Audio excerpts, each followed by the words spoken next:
to Washington Watch. I'm Tony Perkins, your host. The website, tonyperkins.com. If you're on Gab, if you're not, you should be. Gab, it's at Tony_Perkins on Gab. All right, the Senate has been going through a series of confirmation hearings, taking testimony for and against President Biden's selections for his cabinet. And some of his nominees have had, well, let's say it's been rougher for some than others. And that is appropriate, given the ability that they will have to shape the policy of this administration. You said in your testimony that our budgets should reflect, your written testimony that is, our budget should reflect the values of a nation built on human dignity. Let me ask you about the views of human dignity held by tens of millions of Americans who consider themselves pro-life, describe themselves as pro-life. For years now, the Hyde Amendment has reflected a bipartisan commitment not to spend federal tax dollars on government-funded abortions, recognizing that Americans have different views on this issue, but one thing that overwhelmingly Americans have agreed on is we shouldn't use federal tax dollars to support or to fund abortions. If you are confirmed in this role, will you advocate that the president's budget request to Congress next year preserve the Hyde Amendment? President Biden has supported repeal of the Hyde Amendment, and so, I will anticipate how that operates in the budget process, but that is a position that he took in the campaign and has held. That was Missouri Senator Josh Hawley questioning Nora Tandon, President Biden's choice to run the Office of Management and Budget. Now, Tandon's nomination has run into trouble not necessarily because of her policy positions, but because of her hostile Twitter feed that attacked many Republicans throughout the process. We played that clip at the beginning of the program. Well, join me now to talk about Tandon and some of the Biden's other controversial nominees is former director of the Office of Management and Budget, Russ Vought. He is now president of the Center for American Restoration. Russ, welcome back to the program. Thanks for having me, Tony. Well, I can't think of anyone better to tell us about the importance of the position of the director of OMB than the person who previously held the position. Why should we be paying attention to this? Well, I think the Senate has good grounds for being very concerned. The importance of Office of Management and Budget is to execute the president's agenda on all matters where you're dealing with multiple cabinet agencies. And so for something like pro-choice policies, moving their open borders policies through the federal bureaucracies, that's why they're taking such a hard line with regard to OMB, because they view it as something that has tentacles throughout the federal government. And from their perspective, when you don't have someone that they believe they have trust in to work across both parties and to get a sense from having an open door and an open mind, I think that's very concerning. And for those of us who care deeply about these policies, even more concerned. Well, I think many people have the wrong impression that the OMB it's filled with bean counters. This is much more than bean counters. These are the ones that see throughout the administration, as you said, the implementation of the policy priorities of the administration, because you follow the dollars, and that's how you influence the policy.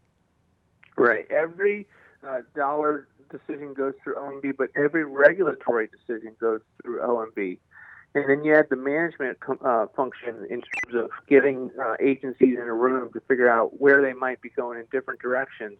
And that's clearly why President Biden put Nora up for this nomination, because he knew he would be getting a hard left ideologue that had ideological consistency with his administration. And for those of us who have great concerns about the direction this administration has shown that it wants to go in the first month, I think that's pretty revealing as to where the Senate's coming from. So you would say that Joe Biden's selection of Nora Tandon, it's not a one-off, like, he just made this pick to satisfy his base. This really reflects where he wants his administration to go. I do, and I think it's also, he has invested a tremendous amount of power and authority in his chief of staff, Ron Klain. Ron Klain has fought for Nora tremendously. This is a chief of staff that knows how important OMB can be and needs to be for a White House to function properly. So I think this is all strategic, and one of the reasons why they're fighting so hard, and it really will come down to today after her meeting with Senator Murkowski. Russ, I want to go back in time for a moment to your confirmation in which Bernie Sanders came after you for your views, your theological views. I want to play this clip real quick. Listen to this. I understand you are a Christian, but this country is made up of people who are not just. I understand that Christianity is the majority religion, but there are other people who have different religions in this country and around the world. In your judgment, do you think that people who are not Christians are going to be condemned? Thank you for probing on that question. As a Christian, I believe that all individuals are made in the image of God and are worthy of dignity and respect regardless of their religious beliefs. I believe that as a Christian, that's how I should treat all individuals. And do you think your statement that you put into that publication, they do not know God because they've rejected Jesus Christ the Son and they stand condemned, do you think that's respectful of other religions? Senator, I wrote a post based on being a Christian and attending a Christian school that has a statement of faith that speaks clearly with regard to the centrality of Jesus Christ in salvation. I would simply say, Mr. Chairman, that this nominee is really not someone who is what this country is supposed to be about. I will vote no. I want to ask you this question. Is there a double standard here between the left and the right, and how the left views the speech of those on the right?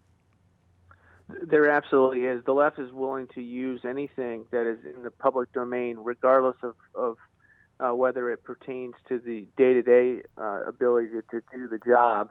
And of course, in the Constitution, we're not supposed to have a religious test, and yet we've increasingly seen that play a part in my nomination or in Amy Coney Barrett's "The Dogma Lives Loudly in You" nomination. And so, with regard to these tweets, it does get directly to the ability to do the job, not just from your ability to work across party lines in the Senate, but also in terms of how you treat people. And do you treat people with dignity and respect? And I think that's the kinds of questions that the senators are trying to get a handle on, and to see, we know the tweets. What else do we know to get a 360 view of how Nora will do in the job? Well, in facilitating this increasingly prominent double standard is social media and the big tech industry, and that is really what you're focusing on as the president of the Center for American Restoration. Share with our listeners what you are doing and what you hope to accomplish. Sure. This is our first fight out of the gate, and we want to be engaged in the America First cultural issues, and we started here because we feel that both in this issue and in election integrity, if we lose on these two issues, we will lose our voice, and we will cease to be a people that can impact our government for change and for reform. One of the things that we did this last week was work to get a number of different organizations on the record to say that we conservatives care about concentrated corporate power. It's not just big government that we care about. Concentrated corporate power that also is throwing its weight around in a monopolistic fashion in anti-competitive behavior is something that's really problematic, and we have laws on the books to address it. And that's the kind of thing that we're trying to build momentum for. There's a lot of great members who are doing good work on this. Josh Hawley, Ken Buck. They're increasingly looking in the area of antitrust to make sure that these companies, the big tech oligarchs, are not making it impossible that they face competition. And we've seen, their shutdown of the president, their shutdown. Amazon 2 weeks ago now took Ryan Anderson's transgender book analysis off of its platform. They're shutting down conservative voices, and we've got to stand up and say this is not what being free market conservatives looks like. Now, Russ, I would assume that in order to accomplish it, I mean, maybe there's some legal action that can be taken, but you're going to have to see a change of players in Congress because the Democrats benefit from this biased nature of the big tech industry. They do, and they want to go they want the big tech to companies to go even further to restrict speech, and that's the problem.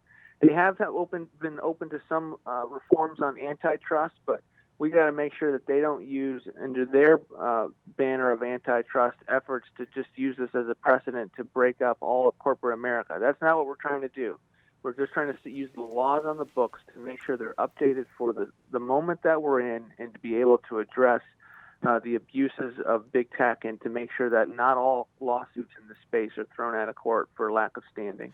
So, are there opportunities through the court system now that we have, a lot of judges appointed by Donald Trump who adhere to the Constitution?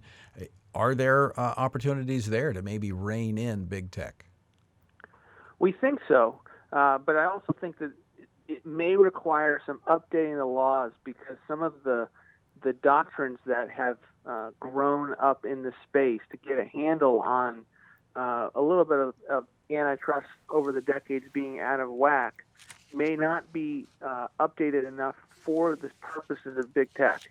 So it is entirely possible that some of these great conservative judges will, in our minds, construe the law correctly, but it also may be something where we need some tweaks. So I think it's going to be requiring all of the above strategy, Tony. We've also got great governors like Ron DeSantis that when the session opens up soon, Florida's going to be rolling out on state initiatives, and I think all of these efforts are important. Yeah, absolutely. I think you're absolutely right in pointing to this as one of the key, or the linchpin, if you will, to our ability to influence our government going forward, because if our voice is taken by big tech in collaboration with the left, it's not going to be a pretty outcome. Russ Vought, thanks so much for joining us, and we certainly pray that you are successful in this undertaking, and look forward to working with you to hold big tech accountable. Thanks, Tony. Appreciate it.